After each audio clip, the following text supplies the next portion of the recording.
ಕೂತ್ಕೊಂಡಿದ್ದಾರೆ.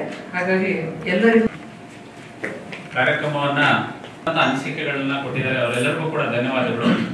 ವಕೀಲರು, ಹಿರಿಯ ವಕೀಲರು ಮತ್ತು ಸಾಹಿತ್ಯದ ಬಗ್ಗೆ ಅಪಾರ ಕಾಳಜಿ ಇರತಕ್ಕಂಥವ್ರು, ಸಾಹಿತ್ಯ ಪ್ರೇಮಿಗಳು, ಅನೇಕ ಕೃತಿಗಳನ್ನ ರಚನೆ ಮಾಡಿರ್ತಕ್ಕಂಥ ಒಬ್ಬ ಮೇರು ವ್ಯಕ್ತಿತ್ವದ ದಿಗ್ಗಜರು ನಮ್ಮ ನಡುವೆ ಇದ್ದಾರೆ.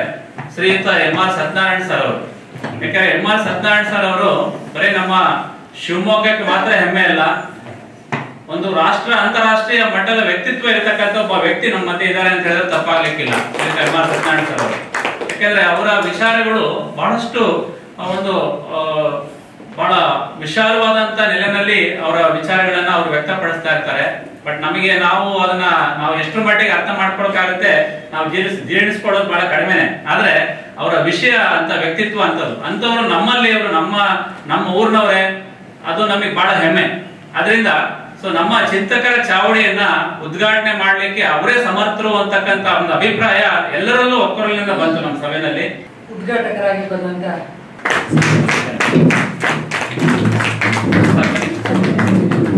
ಹೆಸರಿಗೆ ಸರಿಯಾಗಿ ಭಾರತೀಯ, ಆ ಭಾರತಿ ಇದ್ದಾಗ ಅವಳು ಮಾತಿನ ಅಧಿದೇವತೆ ಅಂತ.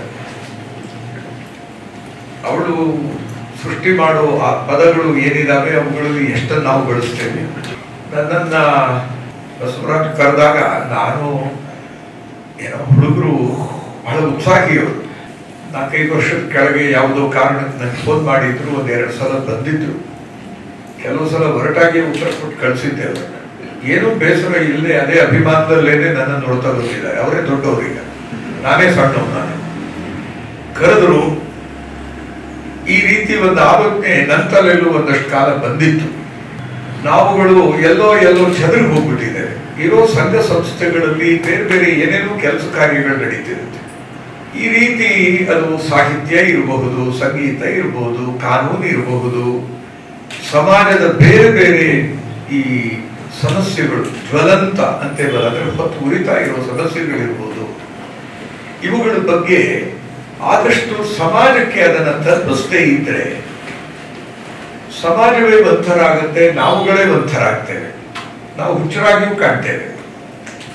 ಸಮಾಜನ ನಾವು ನಮ್ಮ ಜೊತೆಗೆ ಎಬ್ಬಿಸ್ಕೊಂಡು ಹೋಗದೇ ಇದ್ರೆ ನಾವು ಹುಚ್ಚರಾಗ್ತೇವೆ. ಮೊಹಮ್ಮದ್ ಬಿನ್ ತೊಗಲಕ್ ಅದಕ್ಕೆ ಬೆಸ್ಟ್ ಎಕ್ಸಾಂಪಲ್. ನಿಜಕ್ಕೂ ಕೂಡ ಒಳ್ಳೆ ರಾಜ. ಸದಾನಂದ ಹಿಸ್ಟ್ರಿನಲ್ಲಿ ಅಹಮದ್ ಬಿನ್ ತೊಗಲಕ್ಕಿನ ಆಲೋಚನೆಗಳು ನಿಜಕ್ಕೂ ಕೂಡ ಅದ್ಭುತವಾಗಿತ್ತು. ಪಿಂಟೋ ಬನ್ನಿ, ನೀವು ಬರಲ್ಲ ಅಂತ ತಿಳ್ಕೊಂಡು ನಾನು ಮಾತಿಗೆ ನಿಂತೆ.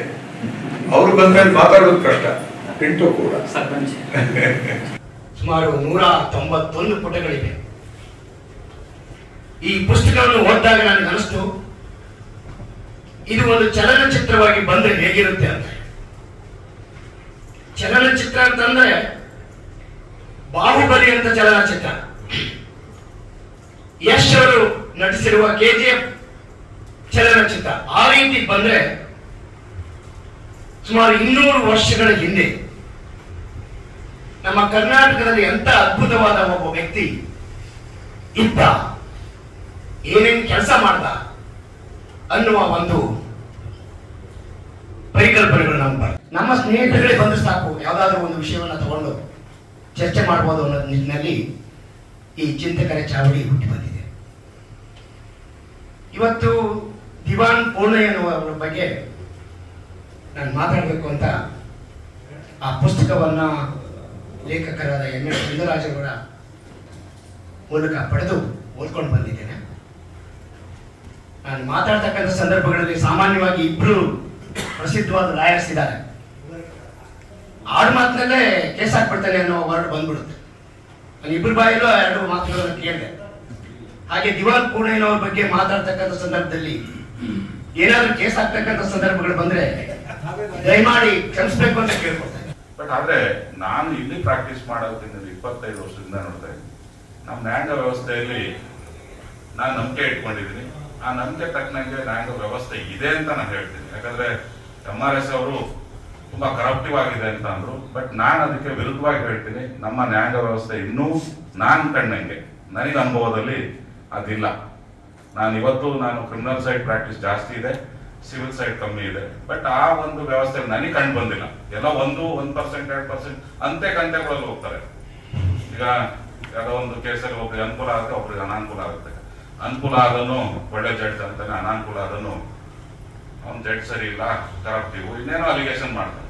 ಬಟ್ ನನಗೆ 25 ವರ್ಷ ಎಷ್ಟೋ ಕಡತಗಳನ್ನ, ಎಷ್ಟೋ ಕೇಸ್ಗಳನ್ನ, ಎಂತೆಂಥ ಕೇಸ್ಗಳನ್ನ ಮಾಡಿರ್ಬೋದು. ಆದ್ರೆ ಈ ನ್ಯಾಯಾಂಗ ವ್ಯವಸ್ಥೆಯಲ್ಲಿ ನನಗೆ ಕಂಡು ಬಂದಂಗೆ ಯಾವುದೇ ರೀತಿಯಾದ ಟ್ರಯಲ್ ಕೋರ್ಟ್ ಅಲ್ಲಿ ನನಗೆ ಕರಪ್ಷನ್ ಕಂಡು ಬಂದಿಲ್ಲ. ಆದ್ರಿಂದ ನಮ್ಮ ನ್ಯಾಯಾಂಗ ವ್ಯವಸ್ಥೆ ಇವತ್ತೇನಾದ್ರು ಒಂದ್ ಸ್ವಲ್ಪ ನಮ್ಮ ಸಮಾಜ ಕರೆಕ್ಟ್ ಆಗಿದೆ ಅಂದ್ರೆ ನಮ್ಮ ನ್ಯಾಯಾಂಗ ವ್ಯವಸ್ಥೆನೇ ಕಾರಣ ಅಂತ ನಾನು ಎದೆ ಮುಟ್ಕೊಂಡು ಹೇಳ್ತೀನಿ.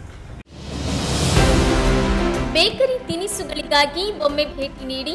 Iyengar new SP bakery, Jain compound ಎದುರು, ಲಕ್ಷ್ಮಿ ಟಾಕೀಸ್ ಹತ್ತಿರ, ಶಿವಮೊಗ್ಗ.